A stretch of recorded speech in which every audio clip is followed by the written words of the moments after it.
啊，姑娘，你别误会，我在河边把你救起，你的衣服全脏了。 Assalamualaikum warahmatullahi wabarakatuh. Nama saya Nadil, dan di video kali ini saya akan menceritakan alur cerita film kungfu yang berjudul Taichi Hero. Film ini mengadaptasi sebuah master Taichi yang sesungguhnya yang bernama Yang Luchan, yang hidup pada 1799 sampai 1872, yang menjadi murid Shen Changxing tahun 1771 sampai 1853, seorang Grandmaster di desa Shen. Tapi sebelum kita lanjut videonya, bagi kalian yang belum subscribe channel ini, silahkan klik tombol subscribe-nya di bawah ini. Dan jangan lupa nyalakan lonceng notifikasinya, agar kalian semua tidak ketinggalan update terbaru dari channel ini. Oke, kita lanjut. Cerita ini dimulai dari seorang panglima yang sangat licik, dari sebuah klan yang bernama Azura. Dia rela membohongi semua pengikutnya demi sebuah kekuatan. Dia mengatakan pada semua pengikutnya bahwa dia punya kotak Taichi dan obat mujarab Azura yang bisa membuat siapa saja yang meminumnya menjadi hidup kekal. Kemudian, semua pengikutnya mempercayainya dan meminum habis semua air itu. Kebohongan itu diketahui oleh seorang pendekar kungfu yang bernama Jan Sanfeng dan Moyan. Mereka diutus oleh gurunya untuk memata-matai klan Azura. Dengan kekuatannya, Jan Sanfeng terbang dan menuju ketua klan Azura. Dia bermaksud untuk membongkar semuanya. Berhentilah berbohong, tidak ada yang namanya obat mujarab, kata Jan Sanfeng. Semua orang kebingungan dan merasa tidak percaya dengan perkataan Jan Sanfeng. Kau membuat dirimu bermusuhan denganku, kata pemimpin klan Azura itu. Sesaat kemudian, semua pengikut Azura merasa kesakitan. Melihat hal itu, Jan Sanfeng dan Moyan langsung menyerang ketua klan tersebut. Setelah menyadari bahwa mereka berdua tidak akan mampu mengalahkannya, Jan Sanfeng menyuruh Moyan untuk kembali ke desa dan memberitahu gurunya, pendekar naga api, untuk meminta pertolongan. Setelah beberapa saat, dengan perlahan, tubuh pengikutnya pun berubah menjadi monster yang menyeramkan, yang siap menyerang kapan saja sesuai perintah ketuanya.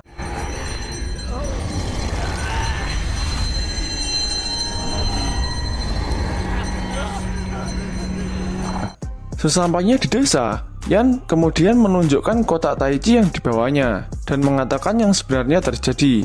Gurunya pun kaget melihat kotak Taichi itu, karena kotak Taichi sangat rahasia. Guru naga api itu pun langsung menyadarinya bahwa itu bukan kotak Taichi yang asli, karena kotak Taichi yang asli hanya ada di desa Fushi. Dia mengatakan pada Yan bahwa itu hanyalah jebakan. Pemimpin klan Azura membiarkan Yan pergi hanya untuk menemukan desa Fushi. Guru naga api pun langsung menyuruh semua santrinya untuk segera pergi dari desa Fushi. Akan tetapi, mereka terlambat. Klan Azura keburu datang dan meminta kotak Taichi yang asli.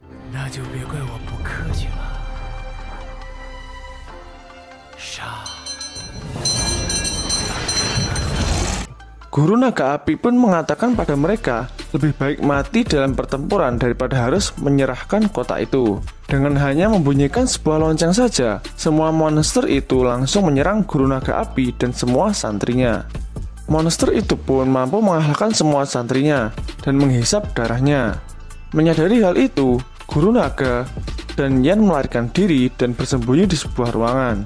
Yan pun bertanya pada gurunya, apa yang sedang terjadi dan monster apa yang sedang menyerang mereka. Guru naga pun mengatakan pada Yan bahwa monster itu adalah raksas penghisap darah. 100 tahun lalu, muncul sebuah kelompok yang menguasai kota-kota dengan sangat kejam dan mengubah orang-orang menjadi raksas penghisap darah. Tapi, semua itu bisa lenyap dalam semalam dengan sebuah kitab dan kesaktian 3 master kungfu yang berjuang bersama.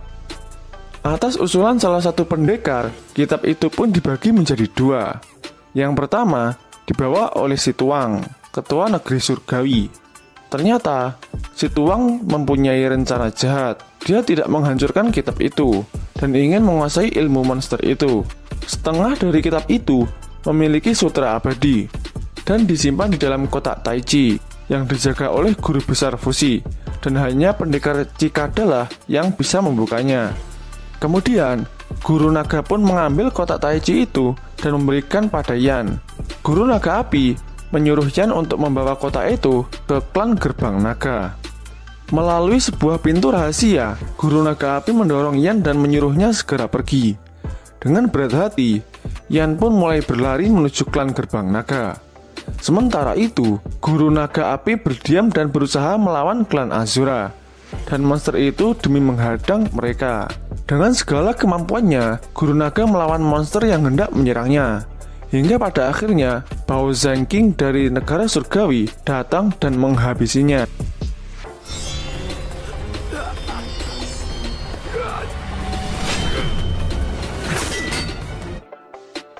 Bao Zhenqing adalah murid dari Si Tuang. Dia adalah raja dari negara surgawi sekarang dan ketua Azura yang sebenarnya.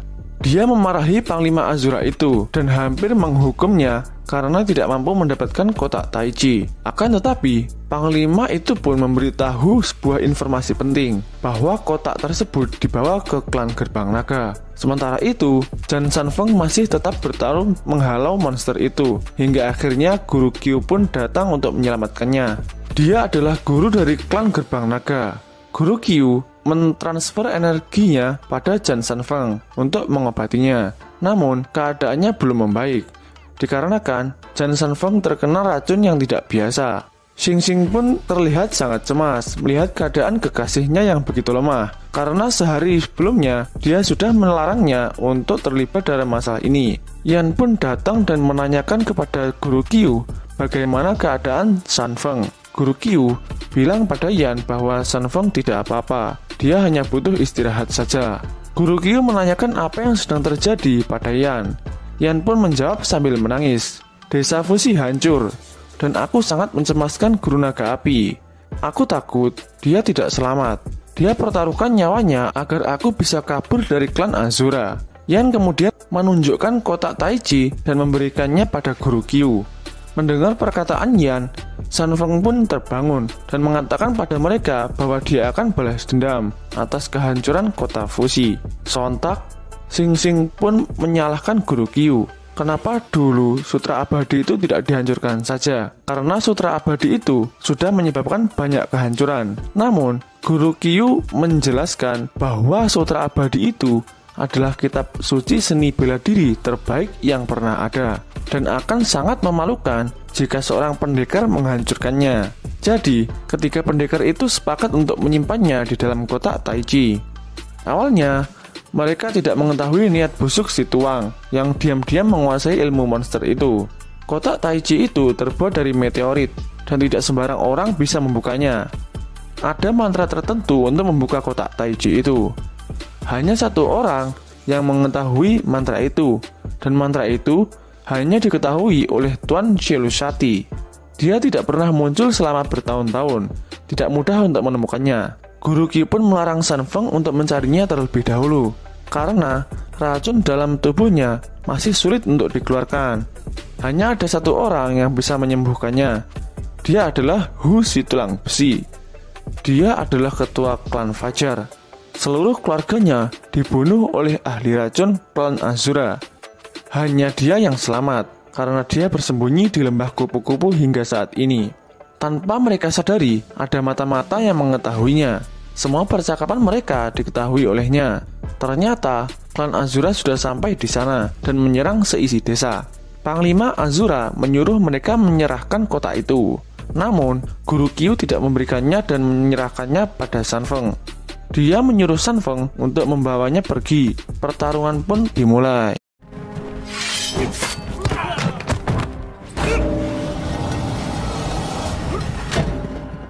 Dengan kungfunya, Guru Qiu berperang melawan Panglima Azura. Sedangkan Sanfeng, Yan, dan Xing Xing masih berlari membawa kota itu. Dengan seluruh ilmunya, Guru Qiu mampu menghalau seluruh serangan dari Panglima Azura. Karena klan Azura sudah terkenal dengan kelicikannya, Panglima Azura itu pun menggunakan pasir untuk menutupi mata Guru Qiu, dan dengan cepat dia menusuk perutnya hingga tewas. Sementara itu, pasukan klan Azura masih mengikuti kemanapun Sanfeng berlari, hingga akhirnya mereka sampai di tepi jurang. Terpaksa mereka harus menghadapinya, karena Xing Xing tidak bisa kungfu, hanya Sanfeng dan Yan yang melawannya. Hingga akhirnya Xing Xing diserang oleh klan Azura. Karena merasa takut, Xing Xing terus melangkah mundur dan akhirnya terpeleset dan jatuh ke dalam jurang. Menyadari Xing Xing telah terjatuh, San Feng pun berteriak. Ia sangat sedih akan hal itu, sampai-sampai ia lupa kalau Yan bertarung sendirian melawan Azura. San Feng baru menyadarinya setelah Yan terbunuh. Panglima Azura itu pun sempat menawarkan agar San Feng tidak dihabisi oleh mereka, tetapi San Feng harus memberikan kota itu. Namun, San Feng tetap bersikukuh untuk mempertahankannya dan memilih menjatuhkan diri ke jurang. Panglima Azura itu pun merasa murka dan menyuruh seluruh pasukannya untuk mencari kota itu. Dia kemudian kembali ke istana dan menceritakan yang terjadi pada tuannya. Bao Zhenqing pun hampir membunuhnya karena kecewa mendengar berita darinya. Namun, ahli racun itu mencegahnya. Ia menjelaskan, jika Chen San Feng jatuh ke jurang, akan lebih mudah mendapatkannya, karena dia pasti mati dan terluka. Tidak seperti yang mereka kira. Chen San Feng terjatuh di sungai dan ditemukan oleh seorang biksu bernama Jia Budian. Begitupun dengan Xing Xing, yang diselamatkan oleh pendekar samurai yang sangat hebat, yang berasal dari Jepang. Dia menemukan Xing Xing di sungai. Di hari kedua, Xing Xing sudah siuman. Namun, ia tidak bisa lagi mengingat apapun. Dia kaget karena pakaiannya telah berganti. Dia takut semalam pendekar samurai itu menanam ubinya. Yah, tahu sendiri kan, kalau cowok jomblo lihat cewek cantik. Emang apa sih nggak boleh? Sombong amat. Namun, pendekar samurai itu mengatakan pada Xing Xing bahwa ia hanya mengganti bajunya karena baju yang ia kenakan basah. Ya, positive thinking aja kita. Melihat paras cantik Xing Xing, pendekar samurai itu jatuh hati padanya. Xing Xing masih belum bisa mengingat apapun, termasuk namanya sendiri. Pendekar itu pun kemudian memberinya nama Sakura, karena gugurnya bunga sakura selalu mengingatkannya untuk pulang. Di lain tempat, San Feng dan Biksu Budian sedang berjalan menuju rumahnya. Di tengah perjalanan, mereka berdua melihat seorang cewek yang sangat cantik jelita. Bibirnya tipis dan rambutnya panjang. Pokoknya good looking lah. I like this. This is cute. Garangan mode on, bosku. Namanya Long Xiang. Selain cantik, dia juga pandai bela diri. Dia mampu mengalahkan pasukan klan Azura hanya dengan beberapa gerakan saja. Cewek itu mengatakan bahwa ia memusuhi klan Azura. Mereka bertiga pun menuju ke lembah kupu-kupu. Tidak seperti namanya, ternyata di lembah kupu-kupu tidak ada kupu-kupu satupun. Entah nama itu diambil dari mana. Selang beberapa waktu, pasukan Azura pun menyusul mereka ke lembah kupu-kupu. Mereka meminta kotak taiji itu. Namun, San Feng tidak memberikannya. San Feng kemudian melawan mereka semua. Saking asiknya berkelahi, mungkin San Feng lupa kalau Biksu Budian berdiri di dekat sumur. Dengan kuat, San Feng melempar prajurit klan Azura dan menabrak Biksu Budian. Hingga akhirnya, Biksu Budian pun terjatuh ke dalam sumur. Mungkin sudah menjadi kebiasaan San Feng ya. Kalau udah fokus ke satu titik, dia lupa semuanya. Sama seperti yang tadi, Long Xiang pun ditinggal juga oleh San Feng dan mengejar Biksu Budian ke dalam lubang. Kebiasaan. Lubang itu sangat gelap dan dalam. Setelah beberapa saat, ada seseorang yang mengintainya. Tubuhnya kecil dan sangat lincah. Ternyata, dialah Hu si tulang besi. Hu mendekat dan mencium aroma tubuh San Feng. Hu hafal dengan bau yang ada di tubuh San Feng, karena dulunya dia pernah bersahabat dekat dengan ahli racun yang sekarang menjadi bagian dari klan Azura. Tetapi ahli racun itu meracuni Hu dan seluruh keluarganya, hingga akhirnya dia terlantar dan bersembunyi di gua itu. Hu mengatakan pada San Feng, bila racun itu tidak segera dikeluarkan, dia akan mati. San Feng memohon pada Hu untuk mengobatinya. Namun, Hu memberikan satu syarat pada San Feng jika dia ingin diobati. Hu ingin San Feng membunuh ahli racun itu. Sebagai pembalasannya, dan San Feng harus bersujud pada Hu agar dia menjadi muridnya. Dengan begitu, ketika San Feng membunuh ahli racun itu, yang membunuh adalah murid Hu. Hu si tulang besi. San Feng pun segera bersujud dan Hu pun mengobatinya.